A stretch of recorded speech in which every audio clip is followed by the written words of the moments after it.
The air in the ambulance cabin was thick and stale, smelling of antiseptic, cheap coffee, and eternal fatigue. Jasmine leaned her forehead against the cold glass, watching the night city float by outside the window, the flashing neon signs, blurred headlight trails, dark alleys. Her eyelids grew heavy, her body aching after a 10-hour shift. One more call, the last one, she prayed silently, before heading home to the silence and solitude of her small apartment, where only her cardiology textbooks and a silent refrigerator awaited her. Next, her partner Mike's voice was hoarse from smoking around the clock. Abandoned industrial zone Dock 12. Reported, wounded man. No details. Jasmine groaned inwardly. The industrial zone, her favorite place. There, in the labyrinth of rusty workshops and broken asphalt, its own laws reigned, and not all of them were friendly to people in uniform. "Roger," she said curtly, already checking the contents of the first aid kit automatically, her long fingers sliding over packages of bandages, ampules, and tourniquets. Her actions were honed to muscle memory. The car turned off the lit highway into a realm of darkness and silence. The headlights picked out piles of scrap metal, peeling graffiti on brick walls, and broken glass glinting like shards of black ice. The air in the cabin grew colder. "An epic place for a romantic stroll," Mike muttered, slowing down. They found Dock 12, a massive, dilapidated building with a gaping hole where the gate should have been. Mike stayed with the radio, his face tense. "Be careful," was all he said. Jasmine nodded, picked up the alarm case,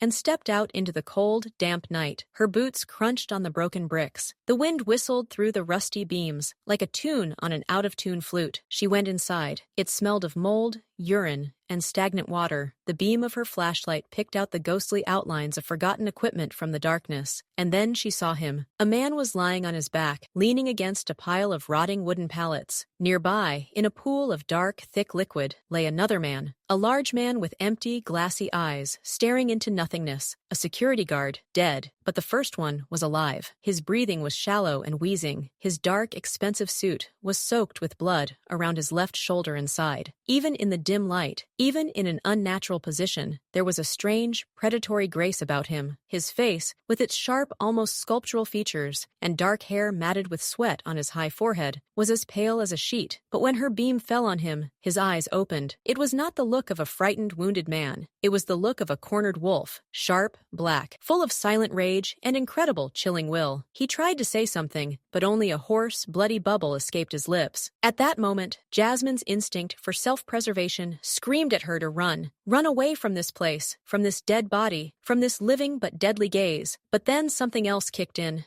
Something deeper and more compelling. Her medical duty. A medical student who had been through the fire and water of city calls. A paramedic who had seen it all. She cast aside her fear. "This is the ambulance," she said in a firm, professional voice, kneeling down next to him, ignoring the dirt soaking into her uniform. "Don't move." His hand, strong, with thin but powerful fingers, suddenly clasped her wrist. His grip was weakened by blood loss, but it still felt like steel. "No, doctors," he whispered, his eyes darting to her face, trying to focus. "I am a doctor," she lied for simplicity's sake, her fingers already unbuttoning his blood-stained shirt, assessing the damage. A stab wound to the shoulder, through and through, and worse, a bullet wound to the side, possibly with the risk of internal organ damage. He was bleeding to death. She worked quickly, automatically. She applied a pressure bandage to his stomach, trying to stabilize him. He watched her the whole time, his black eyes seeming to pierce right through her, reading every movement, every microscopic tremor in her fingers. He was on the edge, but his consciousness was fighting, clinging to life with frightening strength. "You need surgery, now," she said, finishing the bandage. She needed to get him to the car as soon as possible. At that very moment, outside the walls of the dock, the roar of an engine could be heard, sharp and aggressive. The light of the headlights, blindingly bright, burst through the breach, flooding their stage with a spotlight. The man beneath her tensed, his grip on her wrist tightening again. Something flashed in his eyes, not hope, but a cold, ruthless understanding, and a warning. "Ambulance!" Jasmine shouted, raising her head toward the light. "There's a wounded man here!" The doors of the black SUV that had pulled up swung open. 3 men got out. They didn't look like doctors or even police. They were dressed in simple but expensive dark clothes. Their faces were stone masks, and their movements were smooth and economical,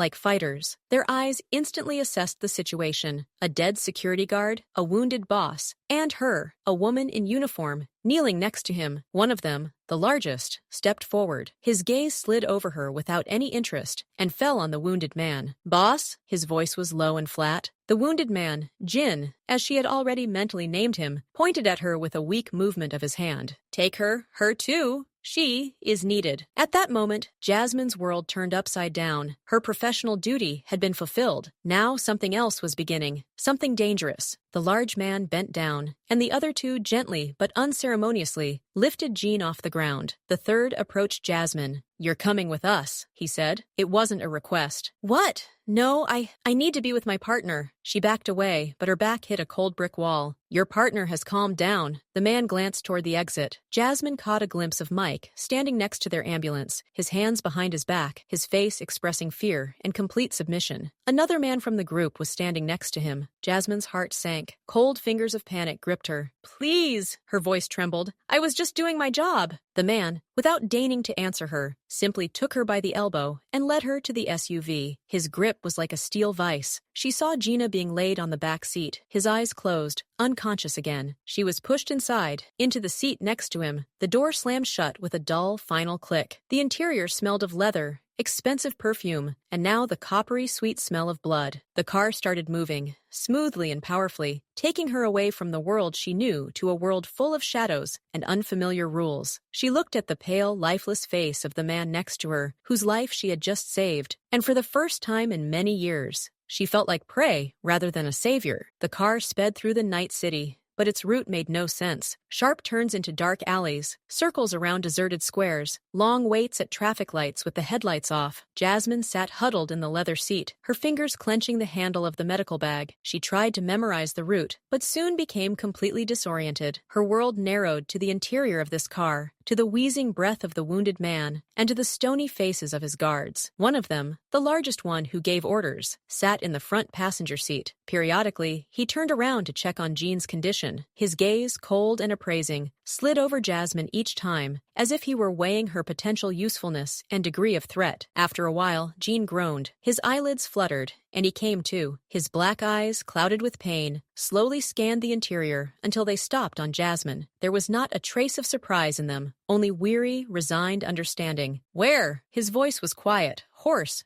but still commanding. "At the safe house, boss," replied the bodyguard. "Almost there." Jean nodded, a slight movement of his head. His gaze returned to Jasmine. "You..." He tried to sit up, but a wave of pain shot through his body, and he groaned hoarsely, leaning back in his seat. "Did you do what you had to do?" "I stopped the bleeding," Jasmine replied, trying to keep her voice steady. "But you need a surgeon. The bullet needs to be removed. There may be internal damage." "There are no surgeons," Jean said curtly, closing his eyes. "Only you." A chill ran down Jasmine's spine at these words. She was a paramedic, not a trauma surgeon. Stabilizing the patient, yes. Performing abdominal surgery in the field, no. The car finally stopped in the underground parking lot of an inconspicuous apartment building. Everything was done quickly and without words. Jean was carried out on a stretcher that the guards had taken out of the trunk. Jasmine was forced to walk alongside them. They took the elevator to one of the upper floors. The apartment they entered was spacious, modern, and completely featureless. No personal belongings. No photographs, no traces of anyone's life. A safe house, a refuge. Gina was carried to a bedroom with a large bed. The guards, acting with frightening coordination, spread oilcloth and clean sheets on it before transferring her. "Everything you need is here," said the chief bodyguard, pointing to a second, larger medical case standing on a chair. It was much better equipped than her own. Sterile instruments, suture material, local anesthetics, strong painkillers and ampules. Jasmine felt nauseous with fear and the weight of responsibility. She was trapped with a seriously injured man whose life now hung in the balance in her less than professional hands, all under the watchful eye of armed men who looked at her as if she were expendable. "I need water," she said, trying to sound firm. "Boiling water, clean towels, and get out of here. You're in my way." The bodyguard, whom she later learned was named Lee, looked at her intently, then nodded to one of his men. A minute later, there was a bowl of hot water and sterile bandages on the nightstand. "We'll be outside the door," Lee said. "Don't try anything stupid." They left, closing the door behind them. Jasmine was left alone with Jean. The air in the room was thick with the smell of blood and danger. She approached the bed. Jean lay with his eyes closed, but she knew he was awake. His consciousness was struggling with pain and shock. "I'm going to have to remove the bandages and examine the wounds," she said quietly. "It's going to hurt." He didn't answer, just clenched his fists on the blanket. She set to work. Her fingers trembled as she removed the blood-soaked gauze. The wounds looked terrible, ragged and inflamed. The bullet had entered his side, and fortunately, lodged in muscle tissue without hitting any vital organs, as she hoped. But the risk of peritonitis and sepsis was enormous. She washed her hands and put on sterile gloves. Taking a syringe with lidocaine, she injected the edges of the wound on his side. "This is going to hurt even more," she warned. "I need to find the bullet." He nodded without opening his eyes. His face was covered in sweat. Jasmine picked up a pair of tweezers. Her own heart was beating so loudly that she was afraid he could hear it. She took a deep breath, shutting off her emotions, and plunged the instrument into the wound. He held his breath sharply. His body tensed, but he didn't make a sound. She searched by touch, her gaze fixed on the site of the operation. Finally, the tips of the tweezers encountered something solid. With incredible concentration, she carefully extracted the deformed piece of metal. It fell into a metal tray with a dull clink. Only then did she allow herself to breathe. She washed the wound with antiseptic and applied stitches. The shoulder was easier, a through-and-through wound that needed to be cleaned and sutured. She worked for almost an hour. When she finished, applying fresh, sterile bandages, her own uniform was wet with sweat. She felt completely drained. Jean lay motionless, his breathing steadier. He opened his eyes. They were sharp and clear. Despite his weakness, he looked at her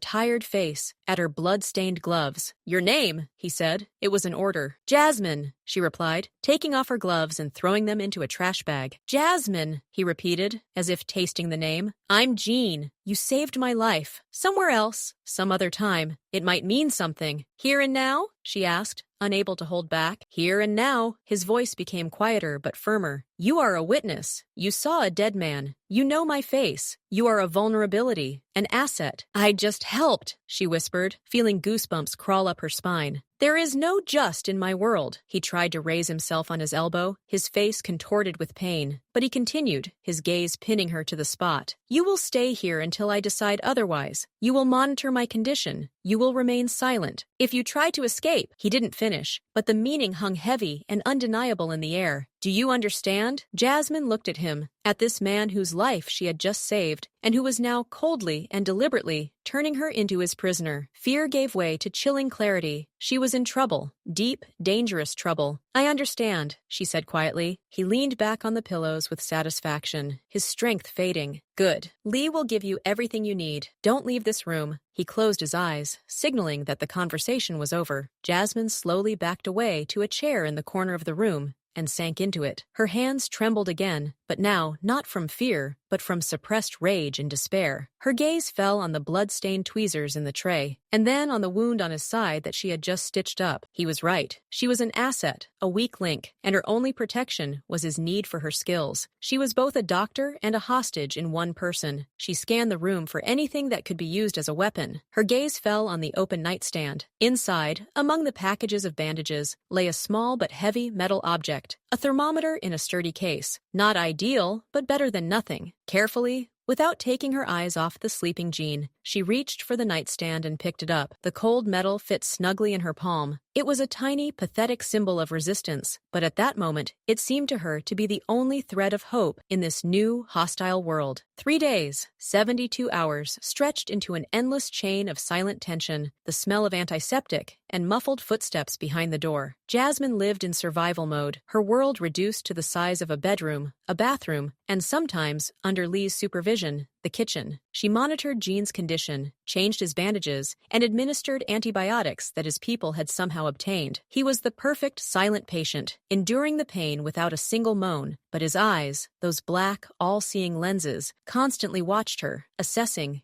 calculating. He was recovering quickly, too quickly. The iron will that forced his body to obey was both admirable and frightening. On the second day, he was already able to sit up, and on the third, he could stand briefly, leaning against the wall. Jasmine sat in her chair in the corner, pretending to study the label on the saline solution bottle, but in reality, watching as Jean slowly, overcoming his dizziness, paced from the bed to the window and back. He looked like a wounded tiger in a cage, beautiful, deadly and incredibly dangerous. The door opened without a knock. Lee entered. He ignored Jasmine, as if she didn't exist, and addressed Jean. "News boss from K." Jean stopped, his back tensing. "Talk." He cleaned up the docks, removed all traces, told the clan that you're dead. Lee spoke in an even, emotionless tone, but his fists were clenched. "He's moving into your territory, poaching people. Those who remained loyal have gone underground, waiting for the signal." Jean turned around. His face was pale, but completely calm. "There won't be a signal. Not yet." "Boss?" Lee's voice sounded puzzled. "He's strong. He has allies.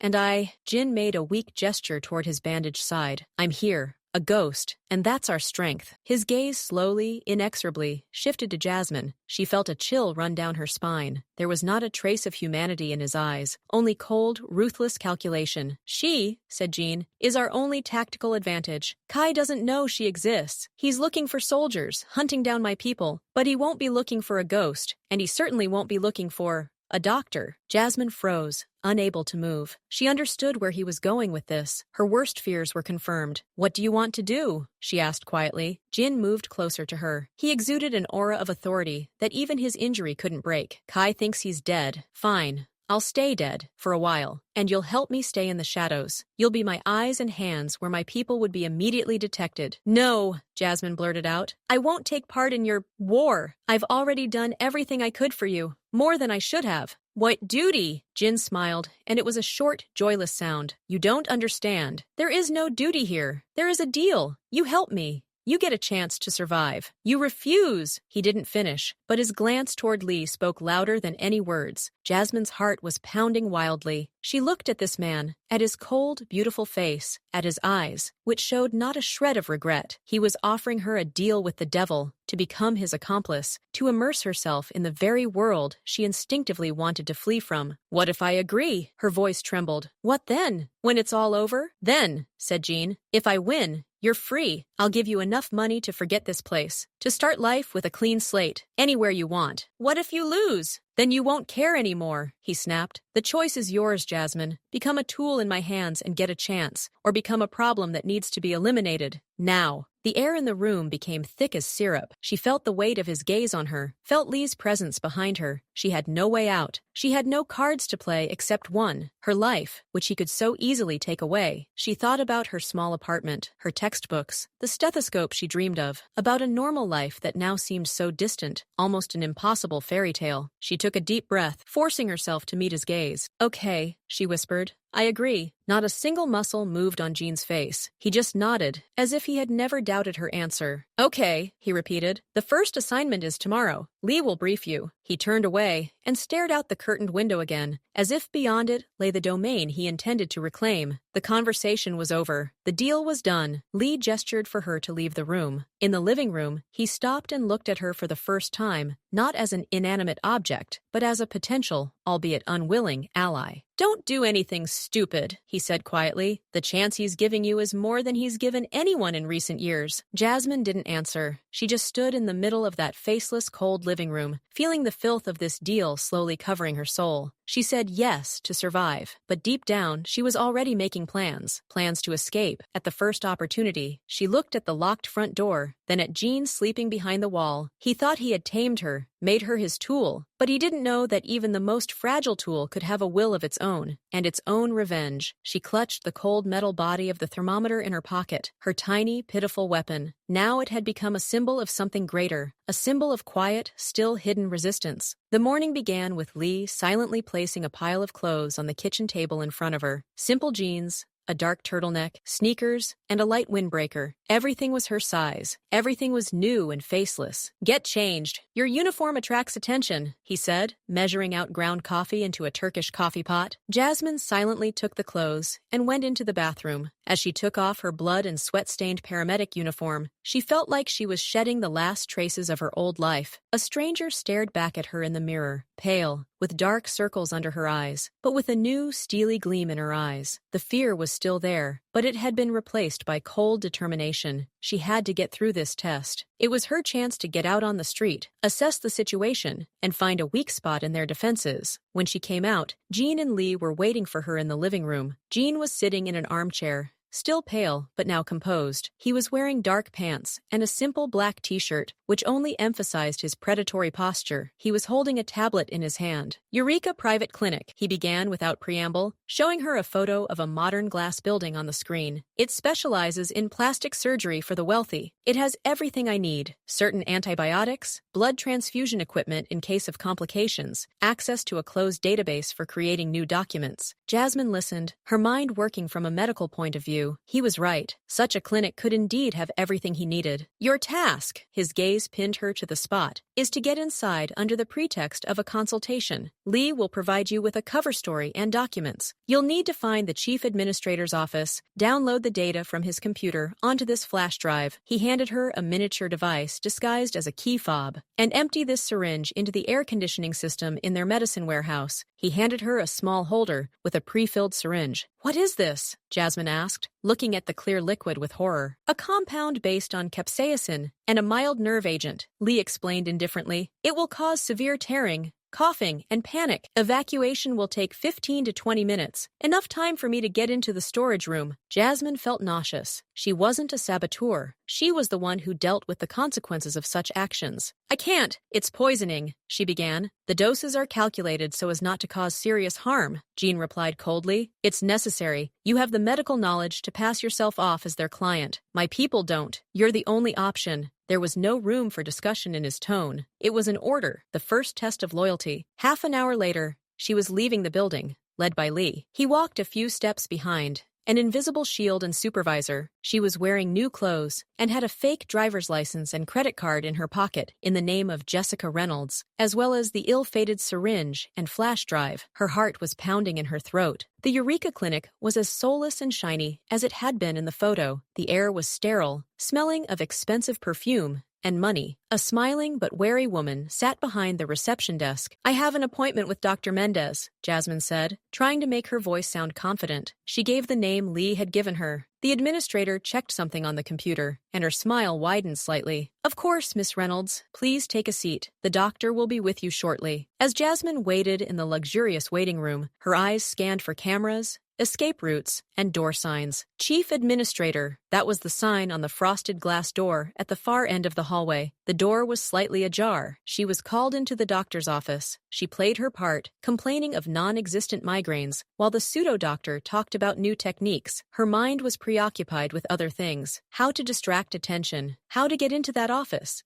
Leaving after the consultation, she saw her chance. One of the clinic's security guards, attracted by some noise at the entrance, had moved away from his post near the warehouse. The administrator at the desk was engrossed in a phone conversation. Jasmine's heart pounded. This was her moment. She quickly headed for the restroom, but at the last moment turned and slipped into the chief administrator's office. There was no one inside. Acting on autopilot, she inserted the flash drive into the computer. The screen asked for a password. Panic gripped her for a moment, but then she remembered standard vulnerabilities. She took another keychain out of her pocket. A gift from a hacker patient, a device for intercepting wireless keyboard signals. She connected it. After a few seconds, a sequence of characters appeared on the small screen. The password. Her fingers trembled, but she typed it in. Access granted. She launched a pre-prepared program that began downloading the database. The process took several agonizingly long minutes. She heard footsteps outside the door, muffled voices. Finally, the green bar filled up. She pulled out the flash drive, put it in her pocket, and left the office, trying to look confused. Excuse me, I'm looking for the exit, she said, bumping into the same administrator. Still talking on the phone, she pointed toward the main entrance. Jasmine nodded and walked in the opposite direction, toward where the warehouse was supposed to be. The door was locked with an electronic lock. There was a ventilation grate nearby. This was her chance. Looking around and making sure no one was watching, she quickly inserted the needle of the syringe into the gap next to the ventilation grate and pressed the plunger. The clear liquid disappeared into the system. She turned around and almost ran to the exit. A few seconds later, the first alarmed cries rang out behind her, followed by coughing and someone's frightened cry. What's going on? She didn't look back. She went out into the street, where Lee was already waiting for her at the open door of an inconspicuous sedan. She jumped in, and the car immediately pulled away. Did you get it? Lee asked. Looking at her in the rearview mirror, she nodded silently, slipping her hand into her pocket and clutching the flash drive. Her palms were sweaty, her mouth dry. She had just committed a crime. Even if it was under duress, the line she never thought she would cross was now behind her. She looked out the window at the streets passing by, but she didn't see them, only the frightened faces of the people in the clinic. She was part of this now, part of his machine, and that fact echoed in her soul with a hollow, heavy emptiness. But somewhere deep inside, beneath the layer of fear and guilt, another feeling stirred, a strange, forbidden satisfaction at what she had accomplished. She was not just a victim, she could act, and that knowledge was both frightening and encouraging. The car zigzagged through the city for over an hour before turning onto a narrow dirt road, hidden behind a wall of overgrown forest. At the end of the road stood an old but well-kept log house. The refuge turned out to be much cozier than the faceless city apartment. They were greeted by silence, the smell of pine and old wood. Lee disappeared silently, leaving Jasmine and Jean alone in the spacious living room with its huge fireplace. Jin, overcoming his weakness, slowly sank into an armchair by the extinguished hearth. He looked exhausted, but his eyes, reflecting the dancing shadows from the only lamp that was on, were still sharp. Jasmine stood by the window, staring at the impenetrable darkness beyond the glass. The events of the day burned inside her. She felt dirty. "You did it!" His voice sounded quietly, breaking the silence. There was no approval in it, only a statement of fact. "I poisoned people," she replied without turning around. "Even if it was only for a short time. I hacked into the computer. I became an accomplice. You completed the task. In our situation, that's the only metric that matters." She turned sharply toward him. "What about morality? What about the oath I took? Do no harm." A hint of a smile flickered at the corner of his mouth. "Your oath saved my life in that dock. Today, it helped save my freedom. Sometimes what is harmful to some is beneficial to others. There is no black and white here, Jasmine. Only shades of gray and the need to survive." He paused, looking at the wood stacked by the fireplace. "You asked about the price of trust," he continued. "In my world, trust is a luxury. It is paid for with blood. My mother paid for it. My father paid for it." He paused, and for a moment, a shadow of old, unhealed pain flashed in his eyes. "Kai was like a father to me after their death. He taught me everything, and then he decided I had learned enough to die." Jasmine listened, spellbound. It was the first time he had spoken to her not as a tool, but as a person. She slowly walked over and sat down in the chair opposite him. "Why?" she asked quietly. "Power," Jean replied simply. "He always craved it, and I became an obstacle. Too independent, too strong, too much like my father. He was afraid that one day I would see his true face, and he was right." He looked at her, and there was something new in his gaze. Not cold assessment, but weary acknowledgement. "You saw that face today. You did what had to be done. No questions, no hysterics. There's steel in you, Jasmine. I can feel it." Those words sounded strangely reassuring to her. After everything that had happened, after all the filth, her strength was the only thing she had left. "I don't want that steel," she whispered. "I want to be a doctor. To save people. Sometimes, to save one, you have to hurt another," he said. "Today you saved me, and perhaps those of my people who have remained loyal. Isn't that worth the price?" She didn't know how to respond. His logic was twisted, but it made a terrible kind of sense. She had saved him in that dock, and now her fate was inextricably linked to his. If he lost, she would die. If he won, then what? Could she just take the money and leave, forgetting everything that had happened? Forget this conversation by the fireplace? They sat in silence, listening to a branch scratching somewhere on the roof and the crackling of the cooling log walls. The barrier between jailer and prisoner, between boss and tool, became thinner for a moment, revealing two lonely people, lost in the maelstrom of other people's wars. Suddenly, Jean raised his head, his body tensing. His gaze darted toward the dark window. "What?" Jasmine asked, alarmed. He raised his hand, signaling for silence. His face became a mask of concentration. "Footsteps," he said quietly. "Outside." An icy terror gripped Jasmine. She froze, listening. At first, she heard nothing but the beating of her own heart. But then, yes, the faint crunch of gravel under someone's cautious footsteps. Someone was outside, and it wasn't Lee. The next few seconds stretched into eternity. Jean moved with frightening silence. Despite his wound, he turned off the lamp, plunging the room into complete darkness, and gestured for Jasmine to move to the darkest corner. His fingers closed around the handle of the gun he had pulled from his belt. The footsteps faded away. The air in the room became thick and heavy. Like before a storm, Jasmine pressed herself against the rough log wall, trying not to breathe. All she could hear was the frantic beating of her own heart. Suddenly, a sharp staccato bird call sounded outside. Two short ones, one long one. A signal. Jean exhaled slowly. The tension in his shoulders eased. He didn't put his weapon away, but he stepped out of the shadows. "Come in, Lee," he said loudly but silently. The door opened, and a dark figure appeared in the doorway. It was Lee. His face looked carved from stone in the moonlight. "Boss? Problem." His voice was low and urgent. "I heard you."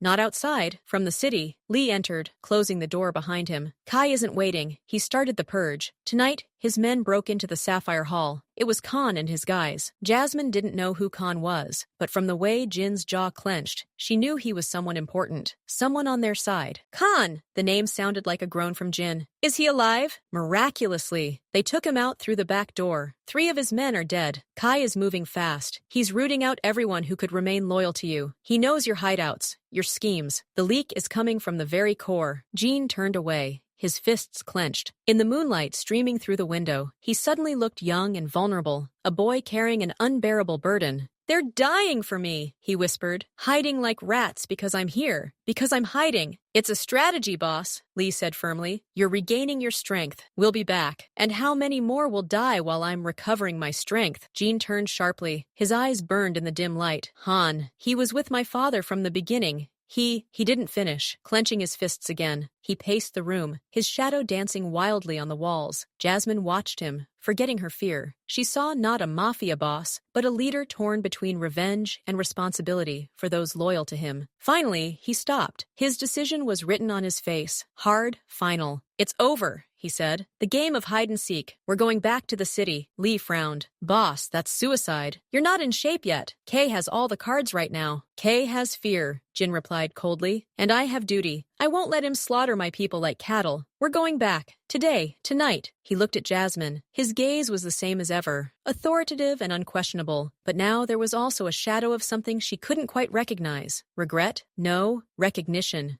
"You've fulfilled your part of the contract," he told her. "You helped me live to see this day. Now I'm letting you go. Lee will take you wherever you want to go. The money will be in your account by morning. Get out of here, Jasmine. Forget everything you've seen." He turned to Lee. "Get the car ready." Lee nodded and left, leaving them alone. Jasmine stood motionless. His words hung in the air. Freedom. What she had so desperately dreamed of all these days. She should have felt relief, elation, but instead, she was overcome by a strange, chilling emptiness. He was going to his certain death, he knew it, and he was letting her go, not because he no longer needed her, but because he didn't want to drag her down to hell with him. She looked at his back, at his tense shoulders, at the dark fabric of his t-shirt, hiding its neat seams. She remembered his story about betrayal. She remembered how he said, "Sometimes, to save one, you have to hurt another." He was a monster, a criminal, but there was honor in his twisted code, and he was the only one who saw her not as a victim, but as a person with steel inside. Lee returned. "The car's ready, boss." He looked at Jasmine. "Shall we go?" Jean didn't turn around, staring into the dark window behind which war awaited him. Jasmine took a deep breath. She could taste freedom on her lips. It was sweet and bitter at the same time. "No," she said quietly but clearly. Jin slowly turned around. His eyes showed surprise. "What?" "I said no," she repeated, her voice firmer this time. "I'm not leaving." He looked at her, trying to understand. "You're free," he said, as if explaining something to a child. "I know," Jasmine replied, "and I'm staying. You're going to need a doctor." The return to the city was like entering a labyrinth, woven of shadows and threats. They avoided the main roads, winding through narrow alleys and industrial areas. Lee drove with icy calm, his eyes constantly scanning the surroundings. Jasmine sat in the back seat next to Jean. He was silent, his profile sharp and impenetrable in the light of the street lamps. He didn't ask why she had stayed. He simply accepted her decision as fact, and in that silent acceptance, there was more trust than in any words. The car stopped at an inconspicuous door, built into a blank wall between a nightclub and an abandoned warehouse. Lee knocked in a complex rhythm. The door opened, letting them into thick darkness that smelled of stale beer, cigarette smoke, and underground power. Inside was an underground casino. The small, stuffy room was filled with people, but when they appeared, all conversation stopped at once. Dozens of pairs of eyes stared at Jean. There were different emotions in those eyes: shock, relief, hope, and in some cases, fear. Jean walked through the hall without looking around, his presence cutting through the crowd like a blade. Jasmine followed him, feeling the weight of those stares on her. She was a stranger, a white crow in a flock of predators. They descended a narrow staircase to a utility room that served as their makeshift headquarters. Several people were already waiting for them there. Among them, Jasmine recognized Ham, a large man with a bandaged head and a fierce gleam in his eyes. "Jean," Khan said hoarsely, his voice filled with genuine joy mixed with pain. "Damn it. We thought—" "I know what you thought," Jin cut him off curtly. His gaze swept over the assembled group. "Kai will pay for everyone. For Khan. For those who died in the Sapphire Hall. But right now, I need information. Where is he? How strong is he?" A flurry of reports followed. Jasmine stood to one side, leaning against a wall piled high with crates of bottles. She listened as they talked about mopping up, neutralizing points, and controlling flows. It was a foreign language, the language of war, which she was beginning to understand. Jean listened, his face a stone mask. He asked precise, short questions, absorbing information like a sponge. There was not a trace of the vulnerability she had seen at the Data in his posture or his voice. Here, he was the boss, cold, calculating, and in complete control of the situation. "He's gathered people at the port," said one of the men, a thin man with intelligent eyes. "He's preparing a big deal. He thinks you're gone, so he feels safe. Then we'll strike there," Jean said without hesitation. "Gather everyone who's ready to fight. Only those who can be trusted. We'll move before dawn." The men nodded, their eyes burning with vengeful fire. The order had been given. The war machine was set in motion again. Suddenly, Jean's gaze fell on Jasmine. Everyone else followed his gaze. "What about her?" Han asked, eyeing her suspiciously. "Who is she? Why is she here?" "She's with him," Lee said curtly, before Jean could answer. "She's not one of us," Han muttered. "She's a weak link." Jean slowly turned to Ham. His silence was more frightening than any scream. "She stayed when she could have left," Jin said quietly. His words hung in the air, carrying incredible weight. "She is under my protection. Anyone who looks at her with disrespect will have to deal with me. Understood?" Khan lowered his gaze and nodded. The others followed his example. At that moment, Jasmine realized two things. First, her safety in this world depended entirely on his will. And second, his will was perhaps the most powerful force in this underground kingdom. He had become her jailer once again, but now it was a cage of her own choosing. And as she watched him command these dangerous men, she felt not fear, but a strange, unsettling calm. As long as he was strong, she was safe. And some dark, deeply hidden part of her soul began to find comfort in that strength. The plan was simple and cruel. Using the old, forgotten tunnels under the port docks, Jean's men were to infiltrate the warehouse where Kai was preparing his deal and take him by surprise. Jasmine remained in the underground casino. Safe, but safety in their world was an illusion. They left in a blacked-out van. Jin, Lee, Khan, and 5 other fighters. Jasmine stood at the casino door, watching the van disappear into the night. The air was cold and damp, promising rain. The silence that followed their departure was ominous. She went back inside. The few people who remained were playing cards, their conversations quiet and tense. Time dragged agonizingly slowly. She tried to read a medical journal she found on the table, but the letters blurred before her eyes. Suddenly, there was a deafening roar outside, then a burst of automatic gunfire. Another. The card game stopped. Everyone jumped to their feet. Someone turned off the lights, plunging the room into darkness. "A raid!" one of them hissed. "They knew!" Jasmine's heart sank. It was a trap. Kai knew they were coming. Outside, there were shouts, more shots, the sound of breaking glass. The casino door rattled under the blows. "Back door!" commanded one of the fighters, and they all rushed into the depths of the room. Jasmine ran after them, stumbling in the darkness. They burst out into a dirty, trash-strewn alley. The air was thick with the smell of gunpowder and blood. Bullets whistled over their heads. That's when she saw it. The van they had left in was parked ahead, its side riddled with bullet holes. Next to it, pressed against the wall, were Jean and Lee, firing back. Khan lay motionless on the ground. Jean noticed her. His eyes widened in horror. "Back!" he shouted, but his words were drowned out by the roar of gunfire. The bullet struck the wall inches from her head, showering her with brick fragments. She instinctively ducked, but did not run. Her gaze fell on Ham. He was wounded, a dark trickle oozing from his leg. Arterial. Her medical instinct kicked in faster than her fear. She rushed forward, ignoring Jean's cries. She slid to her knees next to Ham, her fingers already searching his pockets for anything that could be used as a tourniquet. Nothing. Then she tore off her windbreaker belt and tied it tightly around his thigh above the wound. "Hang on," she whispered, not knowing if he could hear her. A bullet whizzed right past her ear. She flinched but didn't move away. She had to stop the bleeding. Suddenly, a shadow fell over her. It was Jean. He stood over her and Khan, his gun pointed at the shooters. He fired short, accurate bursts, keeping them at bay. "Lee, cover us!" he commanded. Lee, also wounded in the arm, took up position on the other side. Jin dropped to one knee, continuing to fire, his free hand grabbing Jasmine by the shoulder. "Ready?" His voice was hoarse with tension. "Almost." She tied the last knot. The bleeding slowed. "Then take him!" Jean and Lee, taking turns firing, picked up the semi-conscious Ham and dragged him to the casino's back door. Jasmine ran alongside them, crouching low. They stumbled inside, the door slammed shut, and Lee slid the heavy bolt into place. Gunshots could still be heard outside, but they were relatively safe. In the back room, lit by a single light bulb, they carefully laid Ham on the table. Jin leaned against the wall, breathing heavily. His face was white, and a scarlet stain spread across his shirt just above his waist. The bullet had grazed him, but the wound was fresh and bleeding. "You're hurt," said Jasmine, her voice trembling with adrenaline. "It doesn't matter," he waved her off, his gaze fixed on Ham. "Save him!" Jasmine nodded. Her fear had evaporated. Now she was in her element. She found the first aid kit, her fingers precise and confident again. She treated Ham's wound and gave him a painkiller. Then she turned to Jean. "Now you," she said, approaching him. He tried to pull away. "Han first. Han is stable.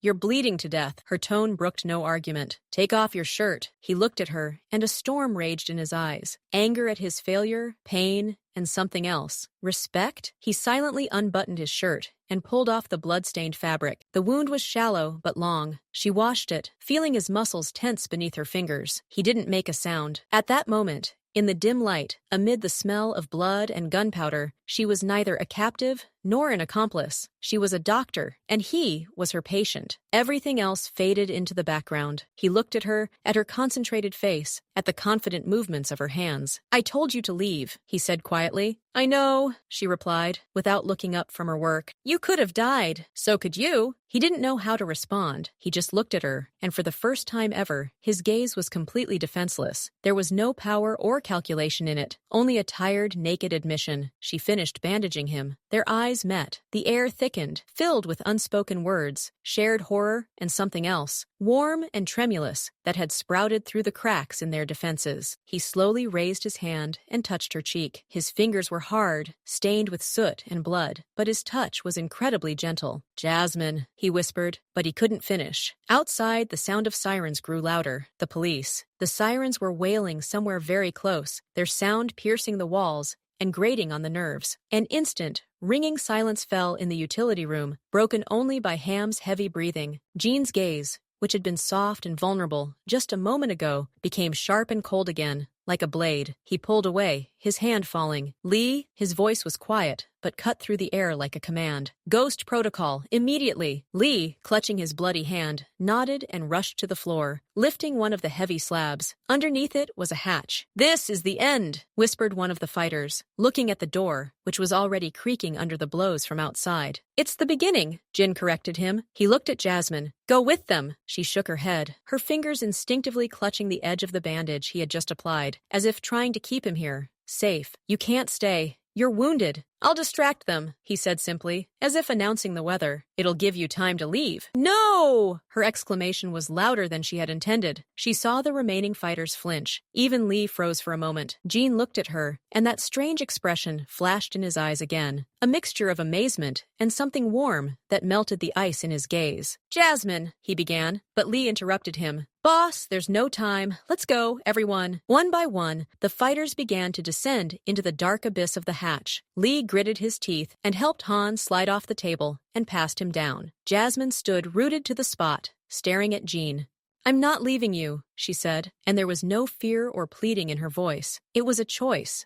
He took a step toward her, his face only inches from hers. "You have to. You're the only thing I have left. That's pure. I won't let them take you." Outside, the door flew off its hinges with a crash. Shouts rang out. "Police! Hands up!" Time stood still. Jean looked at her, a long, piercing look that contained all the pain, all the rage, and all the unspoken words that hung between them. Then he pushed her sharply toward the hatch. "Lee, take her!" Lee's strong arms wrapped around her waist and almost dragged her into the dark pit. The last thing she saw before the hatch cover slammed shut was Jean's back, straight and lonely, as he slowly raised his hands in surrender to the approaching security forces. The darkness was absolute. The air smelled damp and moldy. She could hear someone breathing heavily nearby, hear Ham's muffled moans. "Stay close," Lee's voice whispered, "and don't turn on the light." They moved forward, feeling their way along the walls of the cold, narrow tunnel. Jasmine walked by touch, her mind empty except for one image, his back receding into the light as they ran into the darkness. They walked for what seemed like an eternity. The tunnel twisted and turned, sometimes rising, sometimes falling. Finally, a faint light appeared ahead. Lee carefully opened another hatch. Disguised as a sewer manhole, they emerged into an abandoned park on the outskirts of the city. Dawn was just beginning to spread across the sky with a dirty gray light. They stood there, catching their breath. Lee! The two surviving fighters, the seriously wounded Khan, and her. They were free. They had escaped. But Jasmine didn't feel that way. She felt as if she had left a part of herself in that dark utility room, along with the man who had sacrificed his freedom to save them. Lee turned on his phone, his face grim. "They got him," he said, staring at the screen. "Clean.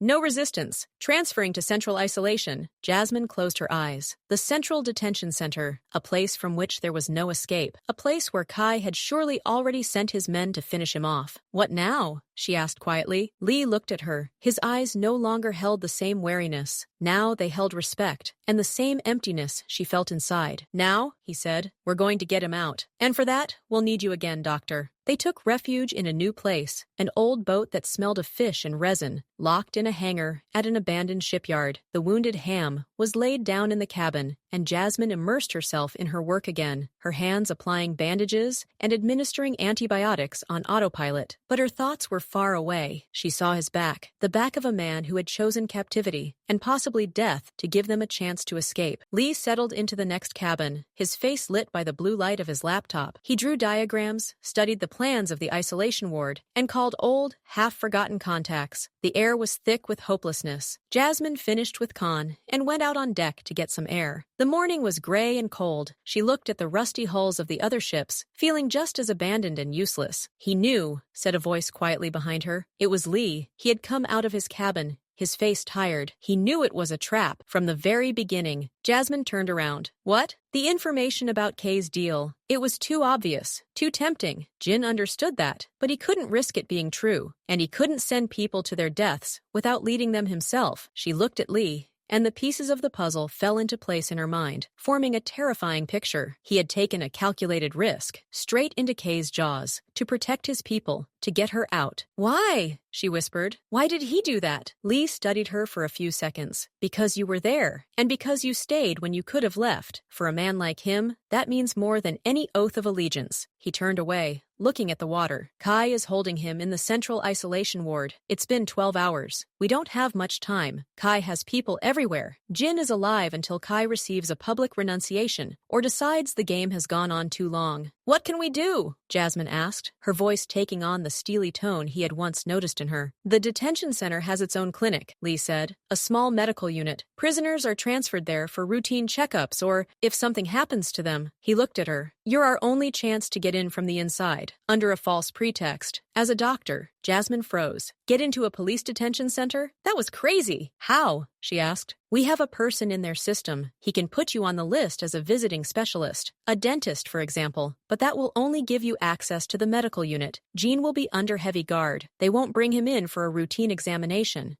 "Then what should I do?" "You need to create a situation." His voice became quieter. "A medical situation that will force them to bring him to you, something they can't ignore." She looked at him, realizing the horror of the plan. She had to simulate a medical emergency, or create one. "Are you asking me to hurt him?" Her voice trembled. "I'm asking you to save his life," Lee replied coldly. "Kai will kill him. It's only a matter of time. We have to get him out before that happens. And for that, he has to be in the medical unit where our team will be waiting." He handed her a small sealed bag containing 2 capsules. "Say, it's a harmless drug," he said. "It causes symptoms similar to an acute attack of pancreatitis, severe pain, vomiting, fever, no long-term effects, but it will be enough to scare even the most corrupt guards into sending him to a doctor. You must give this to him, at any cost." Jasmine took the bag. It was light, but it burned in her hand like hot coals. Again this choice. Again this line. Harm to save. What if it doesn't work? What if I get caught? Then you'll share his fate, Lee said bluntly. The choice is yours. Just like then, she clenched the capsules in her fist. She thought about his hand on her cheek, about his gaze in the dim light of the utility room, about his back walking away into the light. He sacrificed himself for her. Now it was her turn. She looked up at Lee with determination. What should I do? The trip to the central isolation ward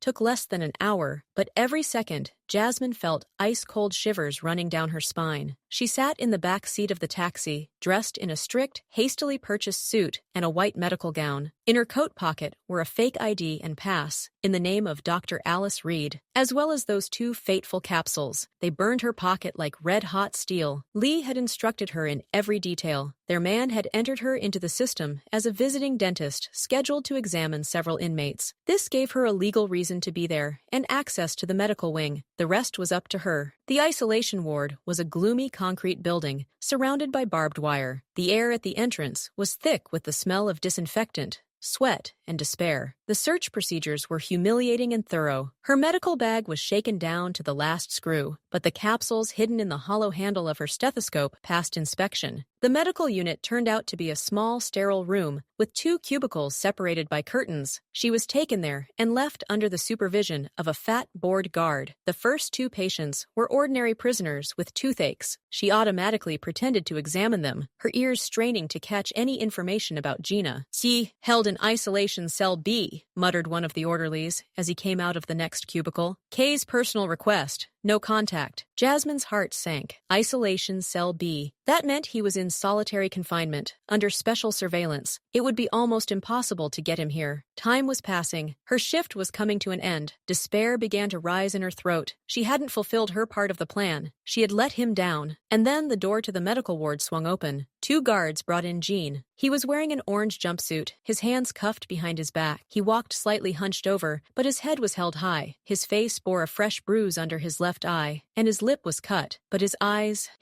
were the same, black, sharp, full of cold fire. They met her gaze, and for a split second, a flash of shocked recognition flashed across them before he put on a mask of indifference. "Check him out," one of the guards said curtly, pushing Jean forward. "He's complaining of chest pain. Do something, doctor. The boss has special plans for him." Jasmine's heart began to beat faster. This was her chance, her only chance. "Undress him to the waist and lay him on the couch," she said in the most professional tone she could muster. "And remove the handcuffs. I need to listen to his heart." The guards reluctantly obeyed. When the metal bracelets clicked open, Jean slowly lowered himself onto the couch, his gaze fixed on her face. He understood something. He sensed the game. Jasmine approached with her stethoscope. Her fingers trembled as she placed the cold diaphragm against his chest. His skin was hot beneath her touch. She pretended to listen to his heart, her head so close to his that her cheek almost touched his lips. "Listen carefully," she whispered so softly that it sounded like a movement of her lips. "The capsules, in your pocket. Take them. Symptoms, sharp pain, vomiting, fever. This will call the doctor. Do you understand?" His eyes narrowed. He understood, and there was no fear in them, only a momentary furious assessment of the risks and ruthless agreement. She stepped back, pretending to write something in the chart. Then, turning her back to the guards, she took 2 capsules out of her coat pocket with a quick, practiced movement and dropped them on the edge of the couch, covering them with her body. "Everything's fine," she said loudly. "You can get dressed." Jean slowly sat up. His hand, resting on the edge of the couch, discreetly brushed the capsules away. As he rose, he brought his hand to his mouth, as if to adjust his lips, and swallowed them. The guards handcuffed him again. "Take him back," Jasmine ordered, trying to keep her voice from trembling. They led him to the door. On the threshold, he paused for a moment and turned around. Their eyes met again. There was no gratitude in his eyes. There was something more, recognition, a deep, silent understanding that they were now bound not only by circumstances, but by blood,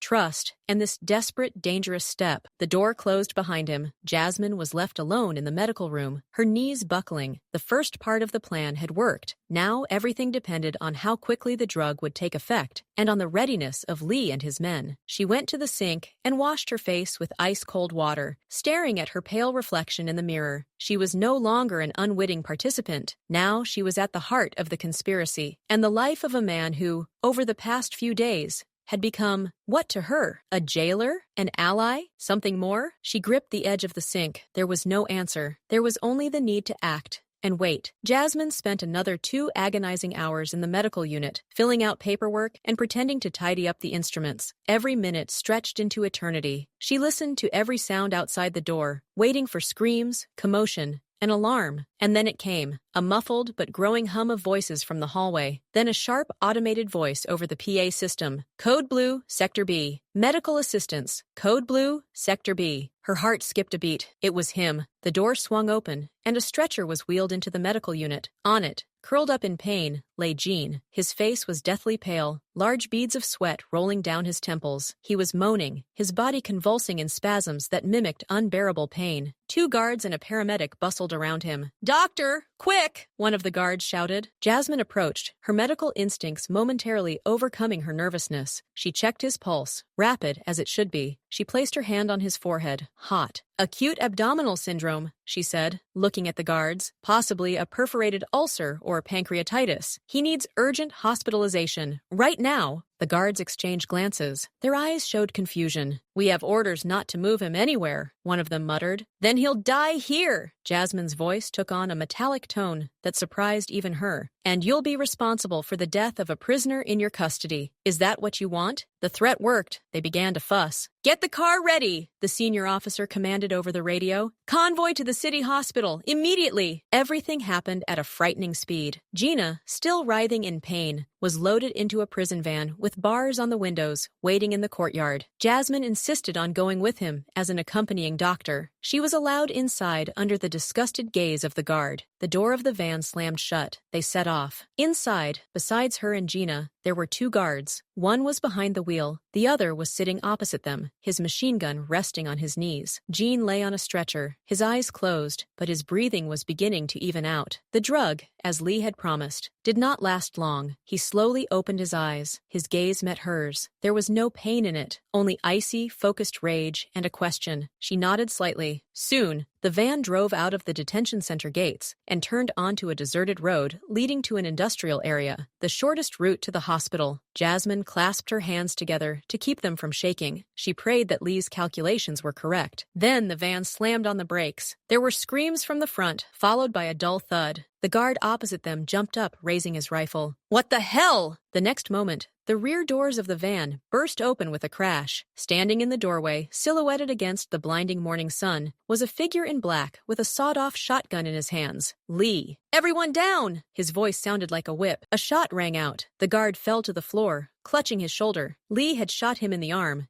incapacitating him but not killing him. The driver tried to reach for his weapon, but another muffled thud came from the cab, and he slumped over the steering wheel. Lee's second man was already there. It all took less than 10 seconds. Lee cut through Gene's handcuffs. Gene slowly rose from the stretcher, his movements slightly stiff, but full of his former power. He shook off the remnants of weakness, like a beast shaking off water. "Status?" His first question was directed at Lee. "Kai is furious. He's got the whole city on high alert, but we're clear. We have a window." Gene nodded. His gaze fell on Jasmine. She was still sitting on the bench, her body numb from adrenaline and fear. He held out his hand to her. "Let's go," he said. His voice was low and firm, but there was a new, unfamiliar note to it. Not a command, but an invitation. She looked at his outstretched hand, then at his face, the bruise under his eye, the graze on his lip, and in his eyes, the same steel she had once seen in him. But now there was something else there too. Recognition. Equality. She placed her hand in his. His fingers closed around her palm. Strong, warm,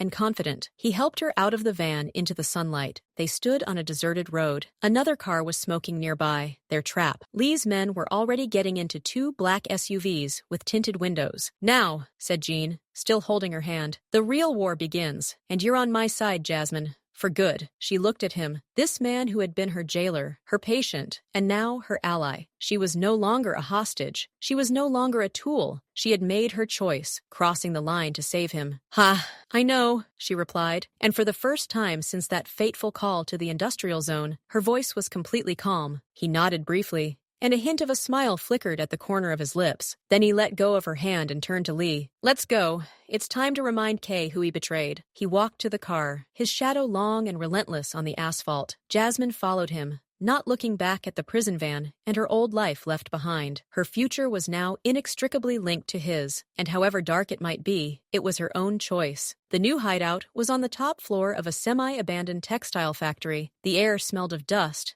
machine oil, and fresh concrete, traces of recent repairs. The space was divided into several areas: sleeping quarters, a makeshift command center with monitors, and a table with maps, and a small medical corner that Lee had set up for Jasmine. Jin stood by a huge panoramic window covered with film, looking out at the gray industrial landscape. He had taken off his orange robe and was dressed in black again, simple pants and a t-shirt that emphasized his fit, toned physique. The bruise under his eye only added to his dangerous charisma. He no longer looked wounded or weakened. He was a concentration of will and calculated fury. Jasmine sat on the edge of her camp bed, drinking water and trying to steady her trembling hands. The adrenaline was gradually receding, leaving behind a strange, aching emptiness. She had done it. She had crossed the line. She had attacked a prison transport and become an accomplice in the assault on the guards. There was no turning back. "He'll be looking for us," Lee said quietly, approaching Jean. "He has all the resources. The police, his people. We're under siege." "No!" Jean turned away from the window. His eyes burned with cold fire. "We won't hide. Kai thinks I'm broken. He thinks I'm running. He's wrong." He walked over to the table with the maps, and everyone present. Lee, Han, who, fortunately, was already able to move, and a few other loyal fighters, instinctively gathered around. "Kai feels like a winner," Jin continued, his finger pointing to a spot on the city map, the port. "He's celebrating. He's relaxed. He's focused his forces here, preparing for that very deal. He's not expecting an attack." "It's a trap," Han remarked grimly. "Just like last time. Last time, I walked into a trap to save my people," Jin countered. "This time, I'm going in to destroy him. We won't strike at the deal. We'll strike at his heart." He looked at Jasmine. Everyone turned their heads toward her. "I need your help," he said. Not, "You will do it," but "I need your help." The difference was tiny, but for her, it was universal. "What do I have to do?" she asked, standing up. "Kai is paranoid. He has a personal doctor who checks all his medications, food, and drinks. Everything except one thing." Jean picked up a small bottle of clear liquid from the table. "His inhaler. He's had asthma since childhood. It's old, almost forgotten, but it flares up when he's stressed. He never leaves home without his inhaler." Jasmine stared at the bottle with growing horror. She understood. "No," she whispered. "Jean, no. That would be murder." "It will be war," he corrected, his voice merciless. "And in war, you destroy the enemy. He wouldn't have spared me. He won't spare you if he finds you." "I can't." She took a step back. "I'm a doctor. I can't take part in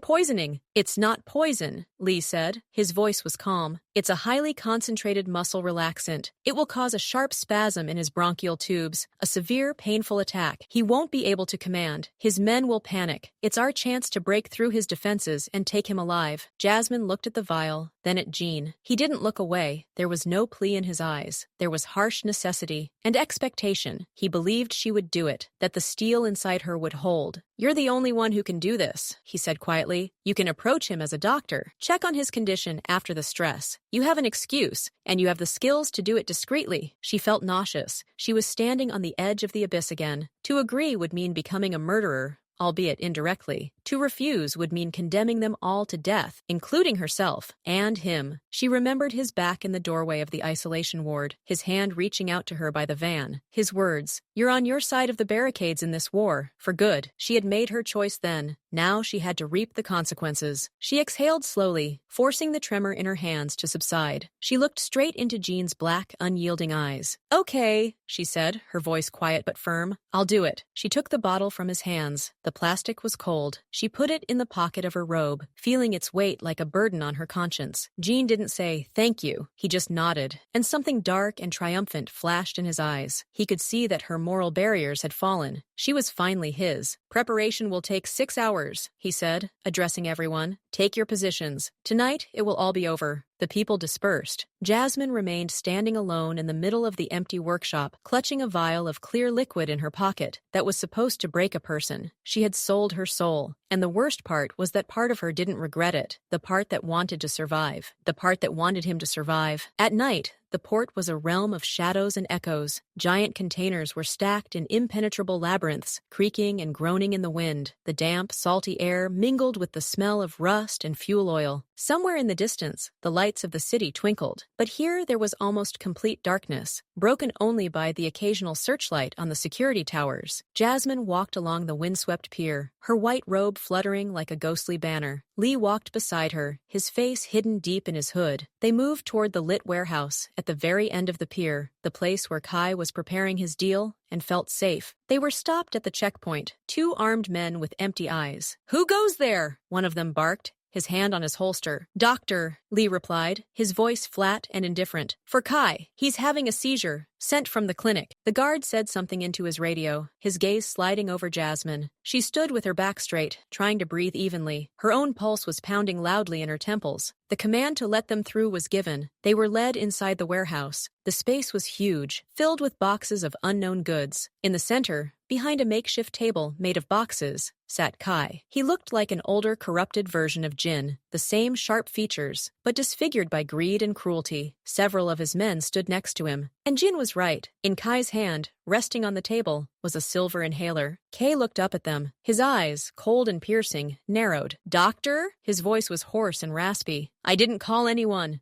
"It's protocol, Mr. Kai," Jasmine said, stepping forward. To her surprise, her voice sounded steady and professional. "With the threat level elevated, we conduct extra examinations of key personnel. After the incident in the isolation ward, your stress levels could have caused complications. Let me check your lungs." She moved closer, taking out her stethoscope. Her heart was pounding so hard that she was afraid he would hear it. She felt the eyes of everyone present on her. Lee remained at the entrance, his posture relaxed, but she knew he was preparing for action. Kai studied her for a few seconds, his gaze sliding over her gown and her face. Then he smirked, a short, unpleasant sound. "Caring. Very caring." He leaned back in his chair. "All right, doctor. Do your job." Jasmine moved closer. She placed the stethoscope on his chest. Her fingers trembled, but she clenched them into a fist. This was her chance. Her only chance. "Take a deep breath," she said. As Kai inhaled, her left hand slipped into the pocket of his robe. Her fingers found the cold plastic of the vial. She had to do it quickly, while everyone was looking at his face and not her hands. "One more time," she asked, and at that moment, using the movement as cover, she brought the vial to his inhaler, which was lying on the table, with a quick, practiced gesture, and dropped the liquid into the aerosol opening. Her heart stopped in her chest. She had done it. She pretended to listen for a few more moments, then stepped back. "Everything's fine," she said, "but I would recommend avoiding stress." Kai snorted, clearly unimpressed. He picked up his inhaler and shook it with a familiar gesture. "Your concern is touching, doctor. Now you can go." Jasmine nodded, and without looking at Lee, walked toward the exit. Each step echoed loudly in her ears. They stepped out into the cold night air. The first part of the plan had worked. They walked a few dozen meters away and froze in the shadows of the containers, waiting. Jasmine leaned against the cold metal, her legs buckling. She had just attempted an assassination. It wasn't fatal, but that didn't make her actions any easier. 5 minutes passed. 10. Everything was quiet. "Maybe it didn't work?" she whispered. "It will work," Lee replied without a shadow of a doubt. And then a muffled but terrified scream came from the warehouse. Then there was commotion and shouts. "Boss! Boss! What's wrong with you?" The signal. Lee raised his hand with the phone. "Let's go." Jin's men emerged from the darkness like ghosts. They moved silently, taking short sprints, taking up positions around the warehouse. Jasmine saw a pair of snipers freeze on the roof. Jin approached them. He was dressed in black tactical gear, his face turned toward the illuminated entrance. He looked not like a man, but like an instrument of vengeance. "Jasmine, stay here," he ordered, without looking at her. "Lee, take her." He gave a signal with his hand, and his men rushed forward. The assault began. Jasmine heard gunshots, screams, the sounds of struggle. She saw the floodlights go out, shadows flitting across the windows in a deadly battle. She stood holding her breath, her hands clenched around the medical bag. She was part of this nightmare, and at that moment, she didn't care about morality. She cared about only one thing, that he get out of there alive. The fight was short and brutal. Kay's men, left without leadership and demoralized by the sudden attack, were unable to put up serious resistance. 15 minutes later, it was all over. Jin came out of the warehouse. He was splattered with someone else's blood. His breathing was rapid, but his eyes burned with triumph. Behind him, 2 of his fighters led Kay. He was pale as death. His clothes were in disarray. He was breathing heavily and wheezing, but he was alive. Jasmine was relieved to see that her part of the plan had worked perfectly. He had been disarmed and captured, but not killed. Jin approached her. He stopped in front of her, his chest heaving. He looked at her, this woman in a white coat, standing amid the blood, violence, and victory of his dark world. "It's over," he said. His voice was hoarse, but there was no rage or jubilation in it. There was only weary, ruthless finality. He held out his hand to her, and in his palm lay the silver inhaler. "Your work," he said. "It was flawless." Jasmine looked at the inhaler, then at his face, and in that moment, looking into his tired, victorious eyes, she finally understood who she was now. She was not a victim, not a captive. She was his most valuable and most dangerous asset, and that knowledge was both terrifying and intoxicating. She slowly took the inhaler from his hand. Their fingers touched briefly. His were cold from the night air, hers trembling from the experience. The war had been won, but its consequences for her were just beginning. The silence was the strangest sensation. After a week filled with gunshots,